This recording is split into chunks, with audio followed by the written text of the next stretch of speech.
అందరికీ నమస్తే. రాష్ట్ర ప్రభుత్వంలో, ఏఐసీసీలో, ఢిల్లీలో, మంత్రివర్గంలో, పార్టీలో అన్నిట్లా బట్టి గురించి ఒక పెద్ద డిస్కషన్ నడుస్తుంది. డిప్యూటీ సీఎం బట్టి విక్రమార్క గురించి నేను చెప్తున్నా. బట్టి విక్రమార్క ఫైనాన్స్ మినిస్టర్. ఆయన చదువుకున్నోడు, పార్టీలో లాయలిస్టు, తర్వాత దేనైనా సమర్థంగా నిర్వహించగలడు, అధిష్టానాన్ని మెప్పించగలడు, లేకపోతే అధిష్టానానికి దగ్గరగా ఉండగలడు, తర్వాత క్యాస్ట్ బ్యాలెన్సు, ఇట్లా చాలా చాలా కారణాలను చూపి ఆయనకు డిప్యూటీ సీఎంగా ఇచ్చిండ్రు. ఇంపార్టెంట్ శాఖలు కూడా ఇచ్చిండ్రు. కానీ తీరా చూసిన తర్వాత ఒక 2.5 సంవత్సరాల ప్రభుత్వం తర్వాత బట్టి విషయం మీదనే అందరూ మాట్లాడుకుంటున్నారు. గల్లీ నుంచి ఢిల్లీ స్థాయి వరకు బట్టి ప్రభకు మసక అంటింది. అంటే ఆయన ఏదో చేస్తాడు, ఆయన గొప్ప రాజకీయ నాయకుడు, ఆయన అన్నిటినీ మేనేజ్ చేయగలడు, ఆయన రాజకీయాలను, అటు మంత్రిత్వ శాఖను, ప్రభుత్వాన్ని, ఇక్కడున్న కొత్త పాత కాంగ్రెస్ను, హైకమాండ్ను, రాష్ట్ర ప్రభుత్వాన్ని అన్నింటినీ లింకప్ చేయగలడని ఆయనకిస్తే ఆయన రేవంత్కు లొంగిపోయాడనే ఒక అనుమానంతోన ఆయన బట్టిలా లేడు.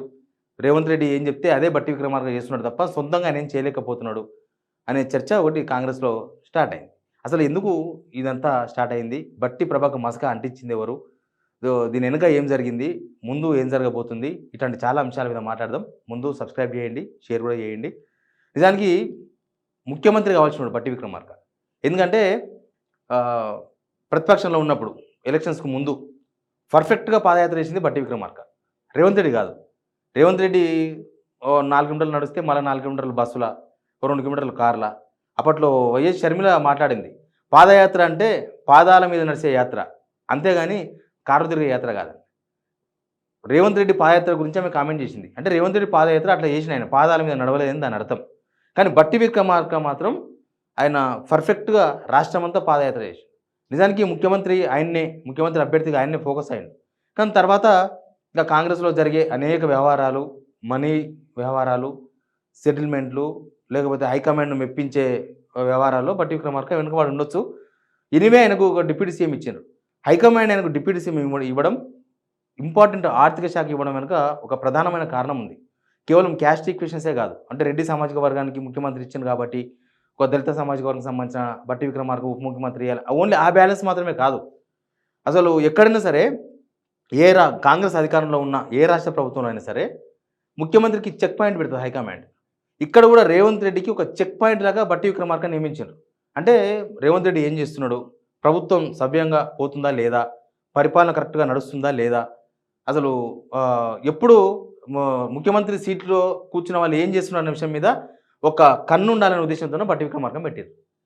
అందుకే చాలాసార్లు చూడండి మీరు, రేవంత్ రెడ్డి ముఖ్యమంత్రి అయిన తర్వాత ఢిల్లీ పోయిన ప్రతిసారి, బీజేపీ వాళ్ళని కలిసిన ప్రతిసారి, మోడీని కలవని, అమిత్ షాను కలవని, కేంద్ర మంత్రిని కలవని, ఎవరైనా కలవని, ఖచ్చితంగా బట్టి విక్రమార్క ఎంబడి ఉన్నాడు. బట్టి విక్రమార్క ఎంబడి ఉంటే తప్ప రేవంత్ రెడ్డి పోయి వీళ్ళని కలిసే అవకాశం లేదు. అంటే బట్టి విక్రమార్క అంత పెద్దగా నమ్మిండ్రు.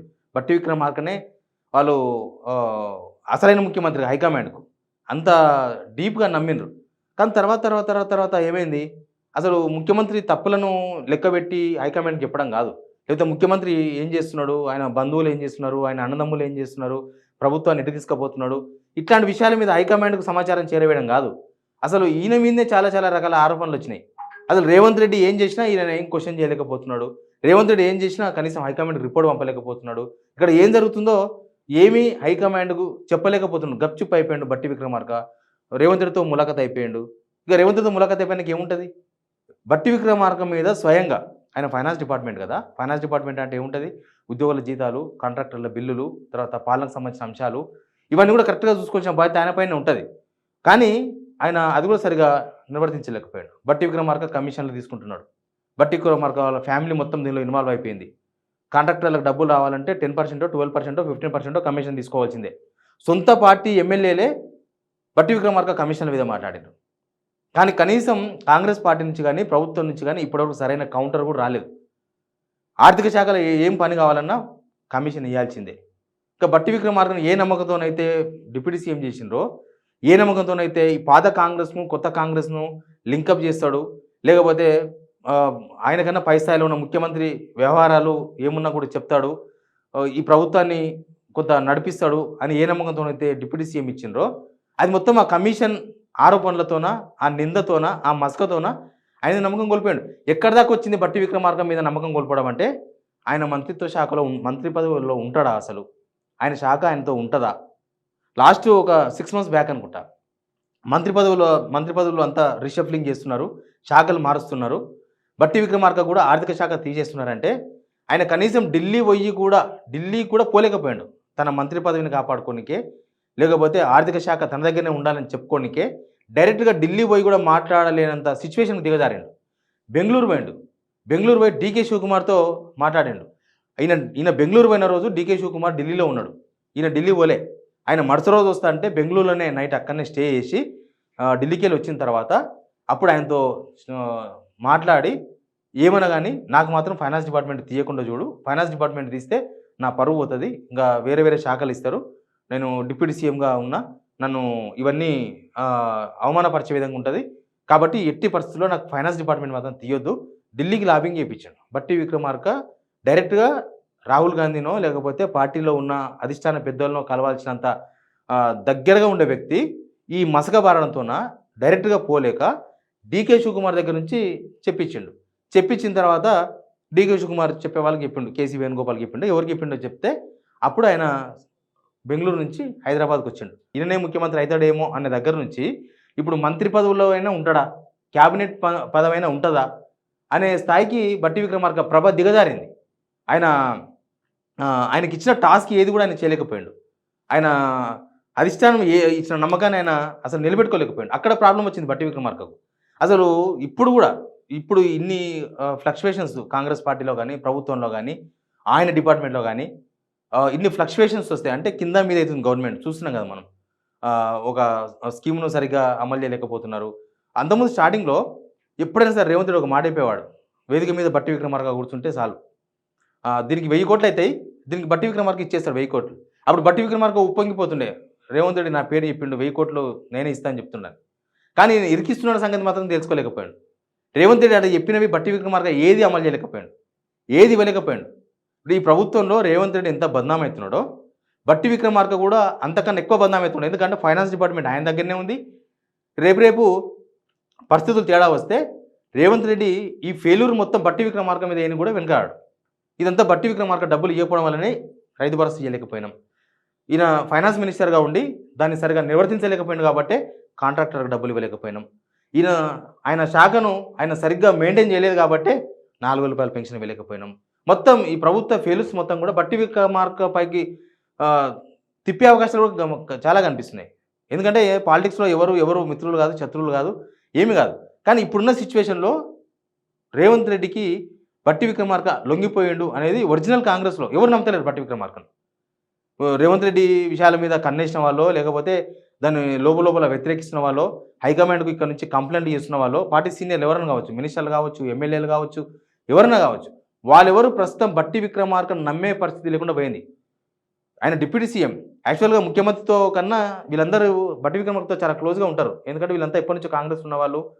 ఏమైనా ఎమ్మెల్యేలు కూడా ఏమైనా అవసరం ఉంటే ముఖ్యమంత్రి కన్నా ఈజీగా డిప్యూటీ సీఎంను కలవచ్చు, బట్టి విక్రమార్కకు మొరబెట్టుకోవచ్చు, బట్టి విక్రమార్క ద్వారా పనులు చేయించుకోవచ్చు అని చాలామంది ఎమ్మెల్యేలు అనుకున్నారు స్టార్టింగ్. కానీ అసలు బట్టి విక్రమార్క అందనంత దూరం పోయాడు. అందనంత దూరం అంటే కనీసం బట్టి విక్రమార్క అపాయింట్మెంట్స్ కూడా ఇవ్వలేనంత దూరం పోయాడు. కనీసం ఎమ్మెల్యేలు ఎవరికి నమ్మకం లేదు. ఈయన కలిస్తే పని అవుతుంది, బట్టి విక్రమార్కం కలిస్తే మన కాన్స్టిట్యున్సీకి పైసలు వస్తాయి, బట్టి విక్రమార్కం కలిస్తే పలానా స్కీమ్కు మనం డబ్బులు విడుదల చేయించుకోవచ్చు, లేదా పలానా రోడ్డుకు డబ్బులు విడుదల చేయించుకోవచ్చు, పలానా బ్రిడ్జ్ కడతాం మన కాన్స్టిట్యున్సీలో దానికోసం బట్టి విక్రమార్క డబ్బులు ఇస్తాడు అన్న నమ్మకం కూడా కనీసం ఎమ్మెల్యేలకు బట్టి విక్రమార్క కల్పించలేకపోయాడు. అట్లా బట్టి ప్రభకు కంప్లీట్గా ఒక మసక వచ్చింది. ఇప్పుడు ముఖ్యమంత్రి ఫోర్స్లో రేవంత్ రెడ్డి వాళ్ళు దింపితే అన్న క్వశ్చన్లో అసలు బట్టి విక్రమార్క ఎక్కడ కనిపిస్తలేడు. ఇంకెవరో నెంబర్ 2 అని చెప్పిన వాళ్ళు, లేకపోతే నెంబర్ 3 అని చెప్పిన వాళ్ళు, నెంబర్ 4 అని చెప్పిన వాళ్ళు, లాయలిస్టమనో డబ్బులున్నాయనో లేకపోతే ఇంకేదో ఉందనో వాళ్ళు ముందుకు వస్తున్నారు తప్ప అసలు బట్టి విక్రమార్క నేను ముఖ్యమంత్రి రేసులో ఉన్నా అని చూయించుకునే ప్రయత్నం కూడా ఇక్కడ చేస్తాడు ఆయన. ఎందుకు చేస్తాడు అంటే ఆయన మీద పడ్డ మస్క అట్లాంటిది. సింగరేణి ఎంత పెద్ద గొడవ అయింది. సింగరేణి మొన్నదాకా చూడలేదా మనం? కోమరెడ్డి వెంకరెడ్డి వర్సెస్ బట్టి విక్రమార్క, ఎన్టీవీ వర్సెస్ ఏబిఎన్ ఆంధ్రజ్యోతి, అందులో కూడా బట్టి విక్రమార్కగా నిలబడ్డది. బట్టి విక్రమార్కనే కదా అదంతా చేసింది. ఫీల్డ్ విజిట్ చేయాలి, వాళ్ళకు సర్టిఫికేట్ ఇవ్వాలి, మొత్తం ఆయన్నే కదా. మొత్తం బట్టి విక్రమార్క ఆ స్కామ్లో కూడా ఆయన్ని ప్రముఖంగా వినిపించిండు. ఇట్లా మొత్తం వ్యవహారాలు మొత్తం బట్టి విక్రమార్క చుట్టూ అల్లుకుపోయి లాస్ట్‌కు బట్టి విక్రమార్క అనే వ్యక్తి గల్లీ నుంచి ఢిల్లీ స్థాయి వరకు ఆయన మీద నెగెటివ్ చర్చ జరుగుతుంది. పాజిటివ్ చర్చ కాదు. కాంగ్రెస్ పార్టీలో గాని, ప్రభుత్వంలో, ఢిల్లీలో మొత్తం నెగెటివ్ చర్చ. అట్లా ఆయన ప్రభ అంతా కూడా మసకబారిపోయింది. ఇది కాంగ్రెస్ పార్టీలో గల్లీ నుంచి ఢిల్లీ స్థాయి దాకా జరుగుతున్న చర్చ. Please subscribe.